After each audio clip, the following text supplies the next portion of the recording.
नमस्कार स्टूडेंट्स, चलिए शुरुआत करते हैं आज की क्लास को। हमने पिछली क्लास में परम्यूटेशन ग्रुप के कुछ एग्जांपल्स देखे थे, जिसमें हमने सिमेट्रिक ग्रुप S3, S4 और Sn के बारे में हमने बात की थी। और उसी क्रम में आज हम लोग परम्यूटेशन ग्रुप की बात कर रहे हैं, सिमेट्रीज ऑफ स्क्वायर देखेंगे।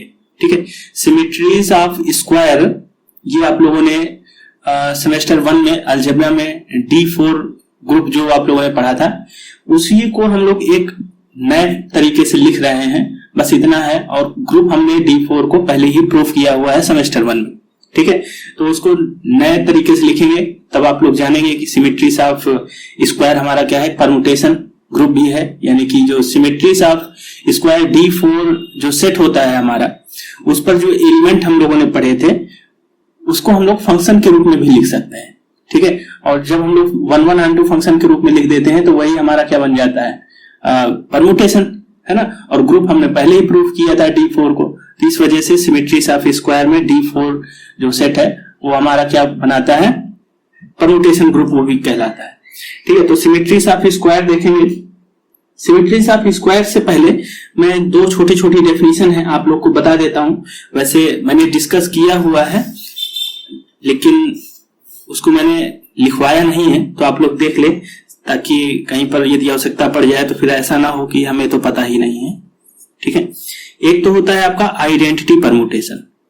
ठीक है, आइडेंटिटी परम्यूटेशन मैंने आपको बताया था जब मैंने आपसे कहा था कि ग्रुप आप इसे प्रूफ करिएगा, तो वहां पर हमने देखा था आइडेंटिटी परम्यूटेशन किसे कहते हैं। परम्यूटेशन है, इसका मतलब है कि फंक्शन तो है ही, है ना, और कैसा फंक्शन है, 1 1 and 2 फंक्शन है, ये भी हमको पता है। ठीक है, परम्यूटेशन है तो इसका मतलब क्या है, 1 1 and 2 फंक्शन है। तो देखो इसको कैसे हम लोग डिफाइन करेंगे। एक हमने यहां पर फंक्शन डिफाइन किया I from A to itself, यानी कि A से A में ही डिफाइन करना है परम्यूटेशन में सारे फंक्शन, सच दैट कि यदि आप इस फंक्शन में कोई एलिमेंट डालो तो उसकी इमेज क्या मिलेगी, वही एलिमेंट ही मिल जाएगी। ठीक है, for all A belonging to A। और जो आइडेंटिटी फंक्शन होता है ना, आइडेंटिटी फंक्शन होता है, आइडेंटिटी आपने पहले ही पढ़ा हुआ था, है ना, कि किसी भी एलिमेंट, किसी भी दूसरे एलिमेंट से यदि आइडेंटिटी को ऑपरेट कराते हैं तो वही एलिमेंट आ जाता है। तो उसी तरीके से जो एलिमेंट हम इस फंक्शन में डालेंगे वही एलिमेंट ये फंक्शन हमको देगा। तो इस टाइप के फंक्शन को हम क्या बोलते हैं, आइडेंटिटी परम्यूटेशन बोलते हैं। और इसको परम्यूटेशन इस वजह से बोल रहे हैं क्योंकि ये 1 1 and 2 फंक्शन होगा A से इटसेल्फ, यानी कि इसी में ही, A से A में ही।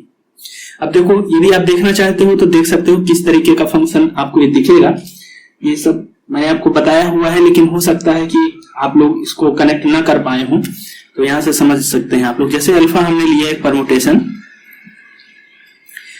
इस पर एलिमेंट हम लोग ले लेते हैं 1 2 3 4 5।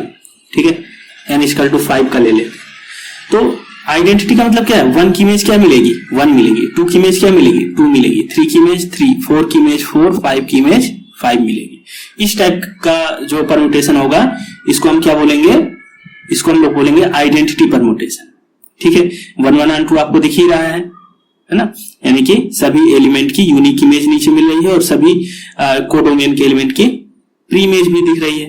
तो ये 1 1 and 2 फंक्शन है, और 1 की इमेज 1, 2 की इमेज 2, 3 की इमेज 3, 4 की इमेज 4, 5 की इमेज 5। तो इसको हम लोग बोलते हैं आइडेंटिटी परम्यूटेशन। इसी तरीके से ये आइडेंटिटी परम्यूटेशन है। ठीक है, हमने एक दूसरा परम्यूटेशन ले लिया। ठीक है, यहां पर लिख लो, लेट बीटा = हमने एक फंक्शन ले लिया, यानी कि परम्यूटेशन ले लिया 1 2 3 4 5। 1 की इमेज मान लो 4 है, 2 goes to 4, 3 goes to 3 और 4 goes to 2 और 1 कर लो इसको। ठीक है, ये हमने बीटा परम्यूटेशन लिया है। तो यदि ये आइडेंटिटी है, तो यदि बीटा के साथ इसको क्या करें, ऑपरेट कराएं, या हम यहां पर कहें कि अल्फा बीटा कंपोजिशन निकालें, है ना, दो परम्यूटेशन का कंपोजिशन करें, या प्रोडक्ट इसी को बोल सकते हो आप, लेकिन यहाँ कंपोजिशन बोलना है। तो ये क्या आना चाहिए, यदि अल्फा हमारा आइडेंटिटी है, आइडेंटिटी परम्यूटेशन है, ये हमारा क्या है, आइडेंटिटी परम्यूटेशन है, तो आप लोग इसको ऑपरेट करके देख लेना, बीटा ही आ जाएगा। यहाँ पर क्या आ जाएगा, बीटा आ जाएगा। 1 5 2 4 3 3 4 2 5 1। ठीक है, चाहे आप इस आइडेंटिटी को लेफ्ट से ऑपरेट कराओ या आप क्या करो, राइट से ऑपरेट कराओ, बात एक ही है, आएगा आपको। यदि ये आइडेंटिटी परमुटेशन है तो फिर इस परमुटेशन पर कोई प्रभाव नहीं पड़ेगा। ठीक है, आप इसको ऑपरेट करके देख सकते हो। मैंने ये कैसे कंपोजिशन करना है वो आपको बताया हुआ है। अल्फा रखो, बीटा रखो, है ना। देखो 1 की इमेज जा रही, बीटा से स्टार्ट करेंगे, यहां से देख सकते हो 1 की इमेज जा रही है 5 और 5 की इमेज जा रही है 5, है ना। तो लास्ट में 1 से स्टार्ट किया और कहां पहुंचे, 5 में। तो 1 से स्टार्ट किया 5 में पहुंचे। 2 देखो तो 2 रख लो यहाँ पर, 2 जा रहा है 4 में और फिर 4 जा रहा है 4 में, तो 2 की इमेज 4 आ गई। 3 देख लो, 3 जा रहा है 3 में, फिर यहाँ भी 3 में, तो 3 का 3 है। फिर 4 रख दिया यहाँ पर, 4 जा रहा है 2 में और 2 जा रहा है 2 में, तो 4 गया कहां पर, 2 पर, तो 4 2 में आ गया। 5 गया 1 में और 1 गया 1 में, तो 5 गया 1 में, है ना। यानी कि यही बीटा ही आपको मिल जाएगा, क्योंकि ये अल्फा क्या है, आइडेंटिटी परमुटेशन है, कोई प्रभाव नहीं पड़ेगा बीटा में। ठीक है, तो आई होप आप लोग को ये आइडेंटिटी परमुटेशन समझ में आया होगा। यहां पर लिख सकते हो, so alpha is identity permutation. Alpha क्या है, आइडेंटिटी परमुटेशन है। बात समझ में आ गई। अब देखो आइडेंटिटी हो गया, इनवर्स भी होता होगा फिर, है ना। तो इनवर्स परमुटेशन देख लो, इनवर्स परमुटेशन क्या होता है। अब आइडेंटिटी परमुटेशन आप देख करके आपको पता चल जाना चाहिए कि जहां पर 1 की इमेज 1, 2 की इमेज 2, 3 की इमेज 3, इस तरीके से जहां पर हो तो वो हमारा आइडेंटिटी परमुटेशन बनेगा। और इनवर्स आप परमुटेशन देख लो, इनवर्स ऑफ ए परमुटेशन।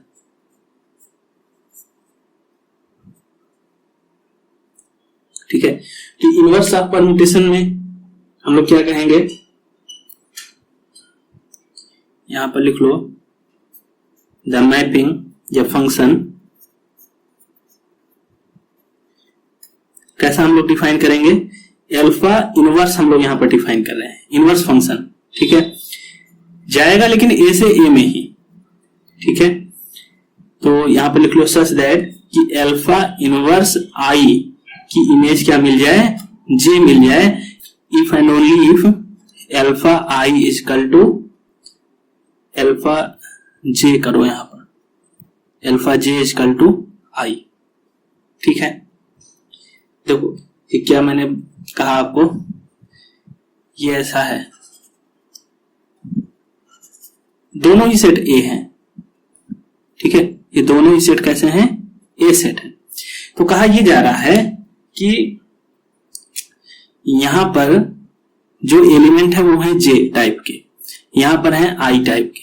तो जब इधर से इधर जाएंगे तो ये जो परमुटेशन बनेगा अल्फा, ठीक है, इसके लिए डोमेन है, डोमेन ये है और ये क्या है, कोडोमेन रहेगा।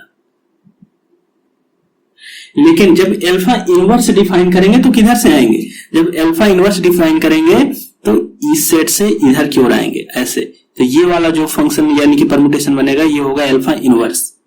ठीक है, तो वही कहा गया है कि अल्फा इनवर्स, इस फंक्शन की बात करेंगे यानी कि जो इधर से इधर आ रहा है, अल्फा इनवर्स आई इधर की, जब इधर से इधर के आएंगे तो ये डोमेन बन जाएगा फिर। ठीक है, तो इसकी इमेज क्या मिलेगी, जे, यहां पर ये जे आपको इमेज मिलेगी। ठीक है, ये जे इमेज मिलेगी।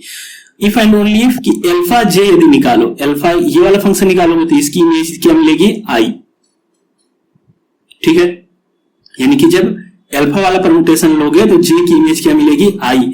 लेकिन जब अल्फा इनवर्स वाला फंक्शन निकालोगे तो आई की इमेज क्या मिलना चाहिए, जे, यानी कि 1 1 ऑन 2, है ना। और इनवर्स वाला जो फंक्शन होता है वो 1 1 ऑन 2 होता ही है, इनवर्स उसी फंक्शन का एग्जिस्ट करेगा जो फंक्शन 1 1 ऑन 2 होता है। तो इसको हम लोग क्या बोलते हैं, इनवर्स ऑफ ए परमुटेशन। और आई होप आप लोग को ये क्लियर हो गया होगा। देखो ये मैंने यहाँ पे डेफिनेशन बताई है आपको, जैसे कि अल्फा मान लेते हैं हम लोग एक परमुटेशन 1 2 3 4 5, इसको ले लो 2 4 3 5 1। ठीक है, अब हमको अल्फा इनवर्स, इसका इनवर्स परमुटेशन निकालना है। तो देखो इनवर्स इसका क्या मिलेगा हमको, इसका इनवर्स हो जाएगा जो नीचे वाली इमेज है ना, ये वाले अब क्या बन जाएंगे, पहले इसकी इमेज ये मिल रही थी यहां पर, तो अब इसकी इमेज ये मिलेगी, यानी कि 2 की इमेज 1 मिलेगी, 4 की इमेज 2 मिलेगी, 3 की इमेज 3 मिलेगी, 5 की इमेज 4 मिलेगी और 1 की इमेज 5 मिलेगी, ये मिलेगी। अब इसको आप अपने हिसाब से लिख लो, देखो 2 4 3 5 1 है, आप अपने हिसाब से लिख लो। 1 की इमेज क्या है, 5 है, पहले 1 को लिख लो, फिर 2 की इमेज 1 है, 1 की इमेज 5 है, 2 की इमेज 1 है, 3 की इमेज 3 है, 4 की इमेज 2 है, ठीक है, और 5 की इमेज क्या है, 4 है। तो 1 2 3 4 5 1 2 3 4 5, ठीक है, ठीक है, इस तरीके से लिख लो। तो ये क्या है, ये इनवर्स है, बात समझ में आ रही है।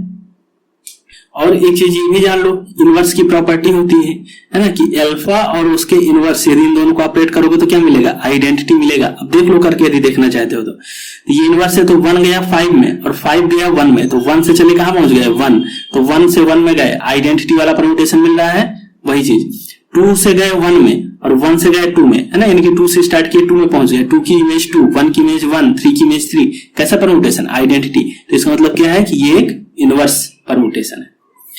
तो यहां तक की चीजें आई होप आप लोग को क्लियर हो गई होंगी, ठीक है। अब हम लोग देख लेते हैं एग्जांपल जो हम लोग देख रहे थे परम्यूटेशन ग्रुप का, जिस पर हमको देखना था सिमेट्रीज ऑफ स्क्वायर। तो इसको मैं आपको समझा देता हूं थोड़ा सा। ये आप लोगों ने सेमेस्टर 1 में किया हुआ है, मैंने करवाया था आपको, ग्रुप प्रूफ करवाया था इसको। एग्जांपल देखो, यहां पर हम लोग आज देख रहे हैं सिमेट्रीज ऑफ ए स्क्वायर, ठीक है। देखो ये आपकी एग्जाम में पूछ लिया जाएगा, ठीक है, कि सिमेट्रीज ऑफ स्क्वायर ग्रुप, इसको जो परम्यूटेशन ग्रुप दिखाइए, ऐसा नहीं कुछ कहेगा, लेकिन ये आपको जानकारी में होना चाहिए। तो आपकी जानकारी के लिए है, आपने D4 सेट पढ़ा हुआ था, D4 सेट में हमारे कौन कौन से एलिमेंट आ रहे थे, सब सेमेस्टर 1 में आपने देखा था, है ना। सबसे पहले रोटेशन 0 डिग्री पर, फिर R90 डिग्री पर रोटेशन, R180 डिग्री पर रोटेशन, R270 डिग्री पर रोटेशन, और 360 डिग्री पर रोटेट करते हैं तो फिर वही R0 आ जाता है, तो फिर नहीं करना है।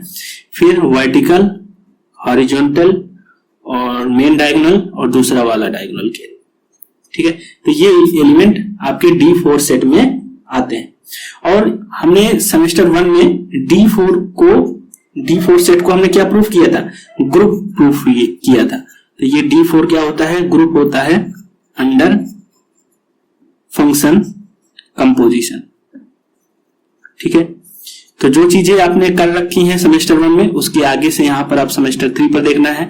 सेमेस्टर 1 की चीजों को आप लोग को रिवाइज करना पड़ेगा यदि आप लोग को भूल नहीं है तो, ठीक है। D4 को हमने ग्रुप प्रूफ किया था अंडर फंक्शन कंपोजिशन, तो ये ग्रुप तो होता ही होता है, ठीक है। अब यहाँ पर हमको इसको परम्यूटेशन ग्रुप दिखाना है, यानी कि परम्यूटेशन दिखाना है। तो यानी कि बस आप ये समझ लो कि ये जो R0, R90, R180, R270 इस टाइप से लिखे हैं, इसको हमको ये दिखाना है कि 11 फंक्शन भी है, ठीक है। यदि 11 फंक्शन है और ये ग्रुप है ही, तो ये परम्यूटेशन ग्रुप बन जाएगा, ठीक है। तो चलो देखते हैं सिमेट्रीज ऑफ स्क्वायर को परम्यूटेशन कैसे दिखाएंगे। देखो जैसे कि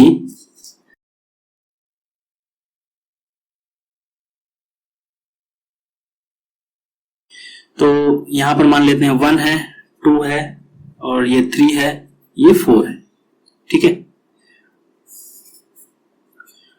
और इसको हम लोग 0 डिग्री पर रोटेट करना है, यानी कि रोटेशन करना है 0 डिग्री पर।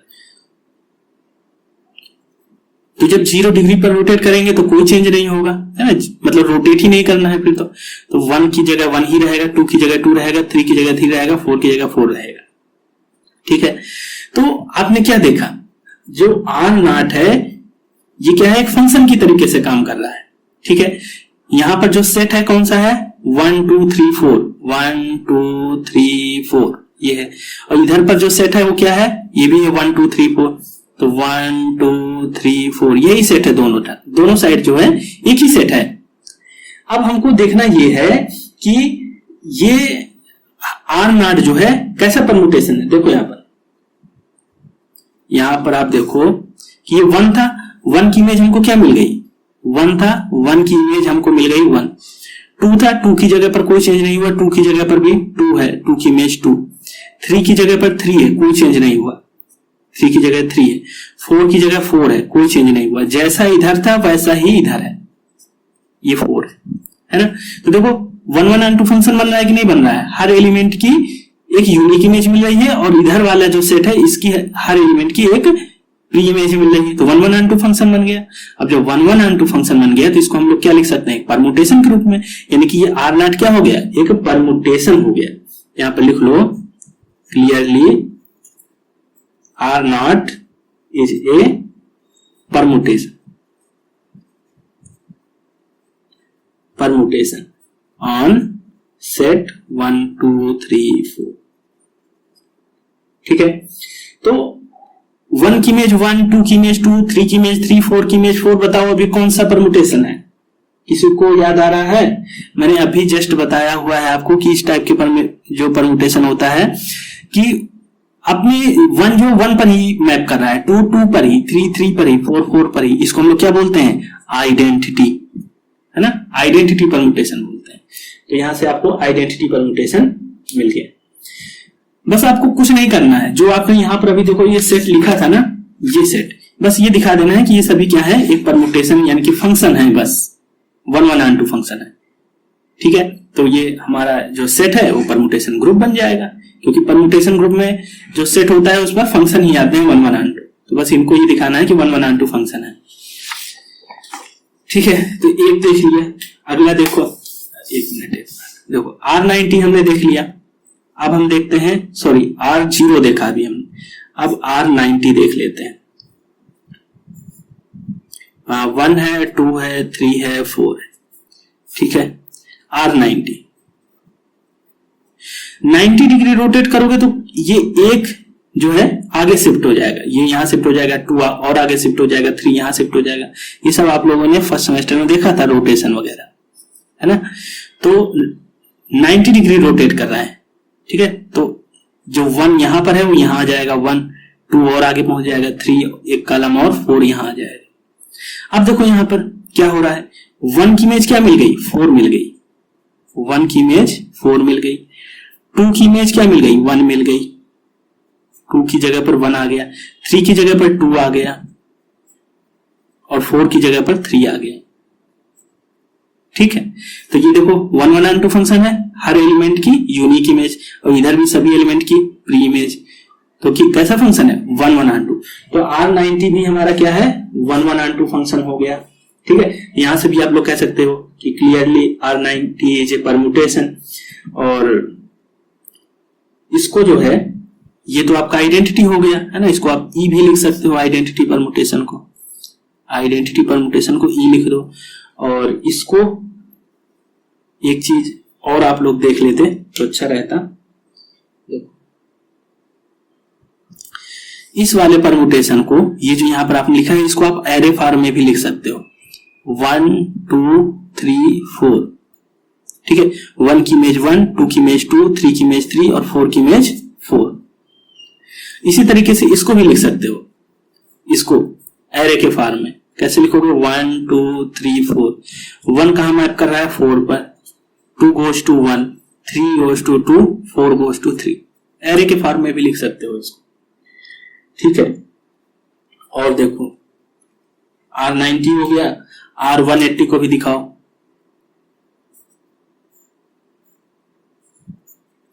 One two three four, R180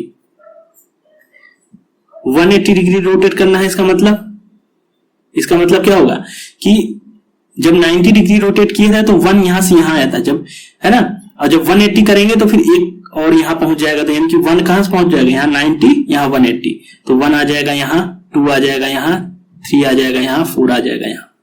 ठीक है, तो 1 की जगह पर क्या आ गया, 3 आ गया, 1 की इमेज 3, 2 की जगह पर 4 आ गया, 3 की जगह पर 1 आ गया और 4 की जगह पर 2 आ गया। 1 1 and 2 फंक्शन है, इसको भी लिख सकते हो एरे के फॉर्म में। ठीक है, इसको भी एरे के फॉर्म में लिख दो, तो ये हो जाएगा 1 2 3 4 और 3 4 1 2, ऐसा लिख सकते हैं। ठीक है, अब इसको जो है हम लोग साइकिल नोटेशन के रूप में भी लिख सकते हैं। साइकिल नोटेशन हम लोग की अब नेक्स्ट क्लास जो होगी वो साइकिल नोटेशन पर ही होनी है। मैं भी यहाँ पर बताए देता हूं, लेकिन यदि आपको ना समझ में आए तो परेशान नहीं होना, साइकिल नोटेशन अभी हम लोग नेक्स्ट क्लास में देखेंगे। साइकिल नोटेशन क्या होता है कि जैसे 1 से चला हम, ठीक है, 1 से गए 3 में, 1 से चले, 1 से गए 3 में, ठीक है, और फिर 3 से गए, 1 से गए 3 में, 1 से गए 3 में, फिर 3 से गए 1 में, फिर से वहीं पर आ गए, तो साइकिल क्लोज हो गई। 1 से गए 3 में, 3 से गए 1 में, ये 1 की इमेज 3 और 3 की इमेज 1, तो 1 की इमेज क्या हो गई, 1 की इमेज हो गई 3 और 3 की इमेज हो गई 1, साइकिल बन गई, है ना, साइकिल बन गई, साइकिल क्लोज कर दिया हमने। फिर दूसरी साइकिल उठाओ, ये दूसरी साइकिल लग गई, 2 से चले, 2 से गए 4 में, और फिर 4 से गए 2 में, है ना, फिर से 2 में ही आ गए, यानी कि 2 से गए 4 में और फिर 4 से गए 2 में, तो साइकिल क्लोज हो गई, फिर वहीं पर पहुंच गए। ठीक है, यानी कि 2 की इमेज हो गई 4 और 4 की इमेज क्या हो गई 2, ऐसा है। ठीक है, इसको ऐसे हम लोग साइकिल के रूप में भी लिख सकते हैं, एक साइकिल ये है, एक साइकिल ये है, इस तरीके से इसको लिखा जा सकता है। और इसको भी ऐसे लिख सकते हैं यदि लिखना चाहो तो, देखो 1 की इमेज 4 है, 1 से चले ना, 1 की इमेज है 4, ठीक है, 1 की इमेज है 4 और फिर 4 की इमेज है 3, तो 4 की इमेज है 3, 3 की इमेज है 2, 3 की इमेज है 2, 2 की इमेज है 1, है ना, तो फिर 1 से चले और फिर 1 पर ही आ गए, है ना, तो लास्ट वाले एलिमेंट को हम फिर नहीं लिखते हैं क्योंकि 1 आ गए। तो इसका मतलब क्या हो गया, इसका मतलब ये हो गया कि 1 की इमेज हो गई 4, फिर 4 की इमेज हो गई 3, 3 की इमेज हो गई 2 और 2 की इमेज हो गई 1, ये साइकिल बन गई एक पूरी। ठीक है, साइकिल बन गई, साइकिल क्लोज हो गई। फिर इसी तरीके से चलो अब जो है नेक्स्ट देखते हैं, ये वाला तो आइडेंटिटी ही है, 1 की इमेज 1, तो 1 साइकिल बन गई, 2 की इमेज 2, 2 साइकिल बन गई, 3 साइकिल बन गई, 4 साइकिल बन गई, है ना, तो उसको भी लिख सकते हो ऐसे। R180 तक हमने देख लिया था, R270 देख लेते हैं, तो 1 2 3 4 R270, ठीक है, R270। तो देखो जब 90 डिग्री रोटेट किया था तो 1 यहां से उठ के यहां आ गया था, 180 किया था तो यहां आ गया था, 270 करेंगे तो 1 यहां आ जाएगा, तो 1 2 3 4 ये बन जाएगा। अब यहां पर देख लो 1 की इमेज कितनी हो गई 2, 2 की इमेज कितनी हो गई 3, 3 की इमेज कितनी हो गई 3 की इमेज हो गई 4 और 4 की इमेज कितनी हो गई 1। ठीक है, ये हो गया। तो इसको भी लिख लो, एरे के फॉर्म में लिख लो, तो 1 2 3 4, 1 की इमेज हो गई 2, 2 की 3, 3 की 4, 4 की 1। ठीक है, साइकिल के रूप में लिखना है, लिख लो 1 की इमेज कितनी 2, 2 की इमेज कितनी 3, 3 की इमेज कितनी 4, 4 की इमेज फिर से 1 आ गई, है ना, 1 से चले फिर 1 में आ गए, तो फिर दोबारा नहीं 1 को लिखना, साइकिल क्लोज कर दो, तो ये इसकी साइकिल बन जाएगी। ठीक है, बस ऐसे ही साइकिल चलाना हम लोगों ने सीखा हुआ था वैसे फर्स्ट सेमेस्टर में। जिन बच्चों ने अच्छे से पढ़ाई की होगी वो रिलेट कर पा रहे होंगे, और जिन बच्चों ने नहीं की है पढ़ाई तो यहाँ से सीख लो इन चीजों को। ठीक है, बहुत टफ थोड़े हैं, सबको समझ में आ जाएंगी ये चीजें। तो अब देखो R270 हो गया। अब इसके बाद वर्टिकली इसको फ्लिप करना है, वर्टिकली देखो 1 2 3 4। अब देखो वर्टिकली फ्लिप करना है यहां पर ऐसे। ठीक है, अब इसको मान लो हम लोग क्या कर रहे हैं, इस टाइप से फ्लिप कर रहे हैं, वर्टिकली ऐसे घुमा रहे हैं। तो वर्टिकली जब घुमाओगे तो क्या होगा, जो 1 4 है वो इधर आ जाएगा, 3 2 इधर आ जाएगा, है ना, यानी कि 3 2 यहां आ जाएगा, वर्टिकली करोगे और 4 और 1 यहां आ जाएगा।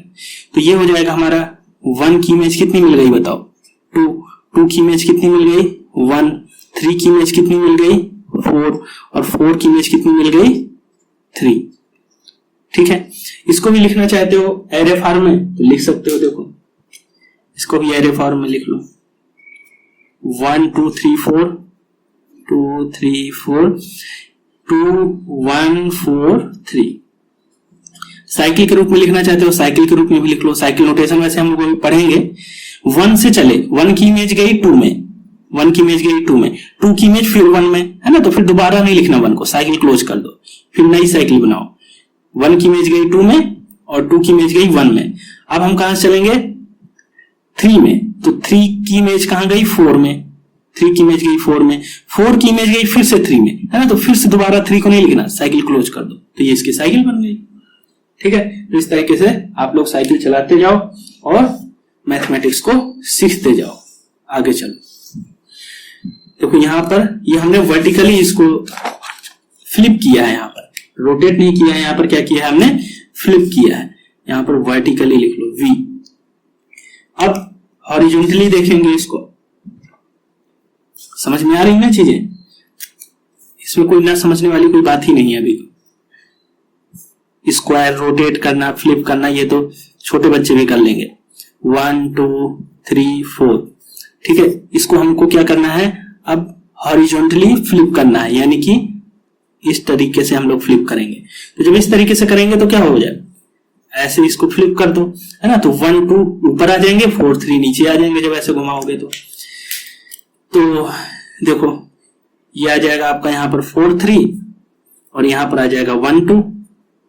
ठीक है, तो 1 की इमेज कितनी मिल गई 4, 1 की इमेज मिल गई है 4, 2 की इमेज मिल गई है 3 और 3 की इमेज मिल गई है 2 और 4 की इमेज मिल गई है 1।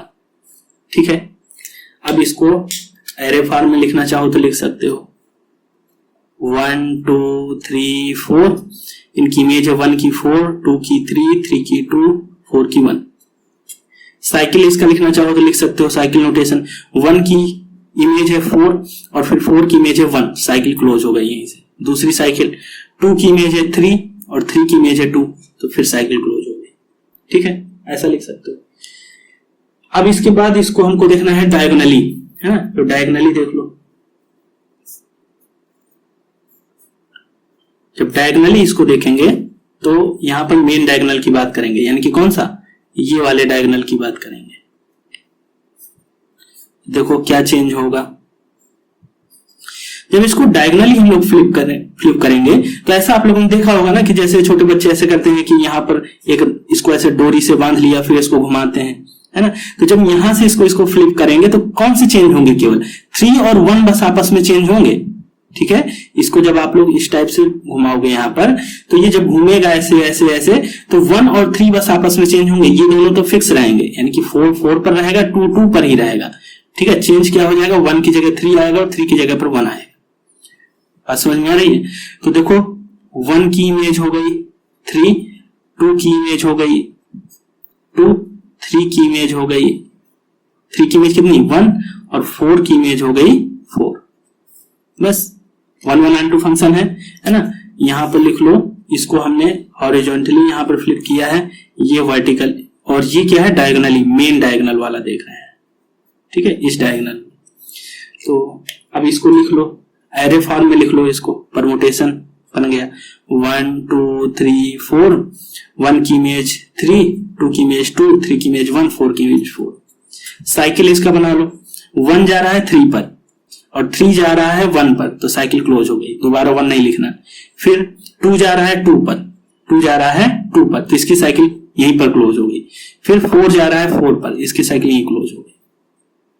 ठीक है, तो इस तरीके से इसकी साइकिल भी हम लोग बना सकते हैं ऐसे। और इसको, ये जो सिंगल लेंथ की साइकिल होती है, इसको हम लोग क्या करते हैं, छोड़ भी देते हैं, है ना, इसको हम लोग छोड़ देते हैं, यानी कि जैसे हम लोग 1 3 बस इसको डिनोट कर देते हैं। ये सिंगल लेंथ है, इस पर केवल एक एक एलिमेंट दिख रहा है ना, तो इसको हम लोग छोड़ देते हैं। ऐसा मैथमेटिशियन बोलते हैं कि छोड़ सकते हो आप लोग सिंगल लेंथ की जो भी साइकिल है। यदि छोड़ दिया तो ये ऑब्वियस है, आपको समझ में आ जाना चाहिए, लोग समझ लेते हैं। यदि छोड़ दिया है, नहीं लिखा है, तो इसका मतलब यह है कि बाकी जो भी एलिमेंट है उनकी इमेज स्वयं है, यानी कि 2 की इमेज 2 है, 4 की इमेज 4 है। तो चाहे ऐसा लिख लो या इसको छोड़ दो, कोई दिक्कत नहीं। ठीक है, ये हो गया। इसके बाद एक और हमारा बचता है, देखो 1 2 3 4। अब इसको दूसरे डायगोनल D', दूसरे डायगोनल के अबाउट हम लोग इसको फ्लिप करेंगे। दूसरा डायगोनल ये वाला है, इसके अबाउट करेंगे। तो इसके अबाउट करेंगे तो हमारा कौन कौन सा फिक्स रहेगा, इस बार हमारा 1 और 3 फिक्स रहेगा ना, 1 और 3 फिक्स रहेगा। चेंज कौन सा होगा, केवल 4 और 2 आपस में चेंज होंगे, तो यहाँ पर 2 आ जाएगा, यहाँ पर 4 आ जाएगा। तो देख लो 1 की इमेज कितनी आ गई 1, 2 की इमेज कितनी आ गई 4, 3 की इमेज कितनी आ गई 3, 4 की इमेज कितनी आ गई 2। ठीक है, बस अब इसको आप लोग लिख लो एरे फॉर्म में। तो 1 2 3 4, ठीक है, 1 की इमेज है 1, 2 की इमेज है 4, 3 की इमेज है 3, 4 की इमेज है 2। ठीक है, साइकिल नोटेशन इसका लिख सकते हो, 1 की इमेज 1, 2 की इमेज 4 है और 4 की इमेज फिर 2 है, तो फिर साइकिल क्लोज कर दो। 3 की इमेज 3 है। ठीक है, तो ये जो 1 लेंथ की साइकिल है इसको छोड़ भी सकते हो, इसको आप लोग लिख सकते हो 2 4 साइकिल, ऐसा 2 लेंथ की साइकिल हो गई, 2 4 है इस पर। तो ये हमने सभी को दिखाया कि सारे क्या है, हमारे 1 1 and 2 फंक्शन हैं। ठीक है, सारे क्या हैं, 1 1 and 2 फंक्शन है। तो बस हमको करना कुछ नहीं था, ग्रुप हमने फर्स्ट सेमेस्टर में ही प्रूफ किया हुआ था। बस इसको अब जो हमने D4 सेट लिखा था इसको फंक्शन के रूप में लिख दो केवल, यानी कि परमुटेशन के रूप में। तो परमुटेशन लिख दो, ये E हो गया। फिर पहला वाला जो था वो हमारा आइडेंटिटी परमुटेशन था ना। देखो ये जो फर्स्ट वाला था R0 वाला, इसको हमने फंक्शन दिखाया था, परमुटेशन दिखाया था, और ये हमारा कैसा परमुटेशन था, आइडेंटिटी, है ना। ये लिख दिया इसको परमुटेशन के रूप में। इसको लिखना है R92 को लिखना है तो परमुटेशन के रूप में 1 4 3 2 लिख दो, है ना। साइकिल लिख दो 1 4 3 2 ऐसा लिख दो। या आप इसको भी लिख सकते हो, एरे भी लिख सकते हो, है, लेकिन ये छोटा पड़ जाता है लिखने के लिए, तो मैं इसको लिख दे रहा हूं। आप एरे लिख सकते हो, यानी ये भी परमुटेशन है, तो ऐसा भी लिख सकते हो आप। इसी परमुटेशन का ये साइकिल नोटेशन है, तो मैं इसको लिखे देता हूं 1 3 2 4। ठीक है, यहां पर लिख लो 1 3 2 4, ये हो गया। फिर इस पर 1 2 3 4 साइकिल है, इस परमुटेशन को ऐसा लिख सकते हैं साइकिल नोटेशन, तो ये हो जाएगा 1 2 3 4। ठीक है, फिर 1 2 3 4 के बाद है हमारी ये 1 2 और 3 4, दो अलग अलग साइकिल, तो ये लिख लो 1 2 और 3 4।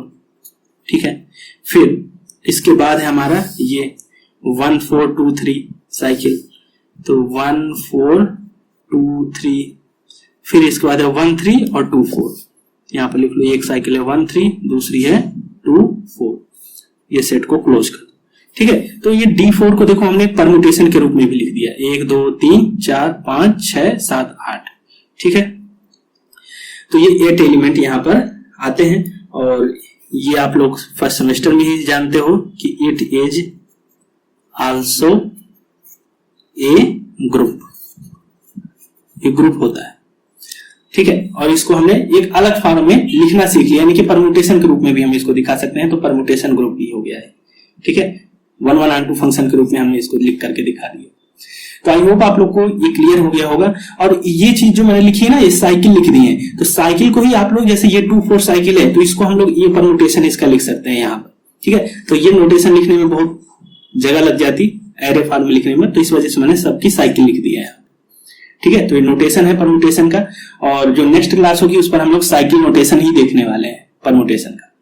ठीक है, तो आई होप आज की क्लास आपको समझ में आई होगी। बस इसी तरीके से आप लोग सीखते जाइए, और जितनी चीजें आपकी एग्जाम में पूछी जानी है, ठीक है, उन चीजों पर फोकस करिए, ना कि इधर उधर की दाएं बाएं की चीजों पर, ताकि आपके सेमेस्टर एग्जाम में अच्छे नंबर आ सके।